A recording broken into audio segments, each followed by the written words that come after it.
මොකද්ද මේ KCF ක්‍රමය කියන්නේ? එන්නකො කියලා දෙන්න. හරි. ඔයාලා දැන් දන්නවා බටර්ෆ්ලයි මෙතඩ් එක යූස් කරලා කොහොමද භාග දෙකක් බෙදන්නේ කියලා. අද මම කතා කරන්නේ KCF ක්‍රමය. Keep, change, flip. ඒ කියන්නේ ඔයාලා දන්න සාමාන්‍ය ක්‍රමය. හරි. දැන් මේ K වලින් කියන්නේ keep. ඔයාලට තියෙන්නේ පළවෙනි භාගය ඒ විදිහටම තියන්න. ඒ කියන්නේ දෙක බෙදීම 3යි. හරිනේ. ඊළඟට මොකද්ද? C. C කියන එක represent කරන්නේ change.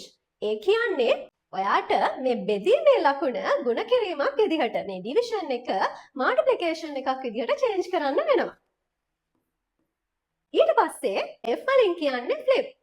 ඒ කියන්නේ දෙවෙනි භාගය. එයාව උඩ යටිකුරු කරලා ලියනවා. මොකද්ද උඩ යටිකුරු කරනවා කියන්නේ? පරස්පරය. එහෙමත් නැත්නම් reciprocal එක. දැන් තියෙන්නේ 5 බෙදීම 7. එහෙනම් මෙයාගේ පරස්පරය මොකද්ද ළමයි? 7 බෙදීම 5. හරි. දැන් ඔයාලට තියෙන්නේ භාග දෙකක් ගුණ කරන්න. හරිම ලේසියිනේ. අපි දන්නවා භාග දෙකක් ගුණ කරනවා කියලා කියන්නේ පළවෙනි භාගයේ ලවයයි දෙවෙනි භාගයේ ලවයයි නිකන් ගුණ කරනවා. එතකොට මේ දෙන්නව ගුණ කරලා එන ආන්සර් එක තමයි අපේ ආන්සර් එකේ ලවය වෙන්නේ. දෙක ගුණ කිරීම 7 ඒ කියන්නේ 14යි. ඒ වගේම තමයි පළවෙනි භාගයේ හරය දෙවෙනි භාගයේ හරයත් එක්ක ගුණ කරනවා. 3 ගුණ කිරීම 5. උත්තරය කීයද ළමයි? 15යි.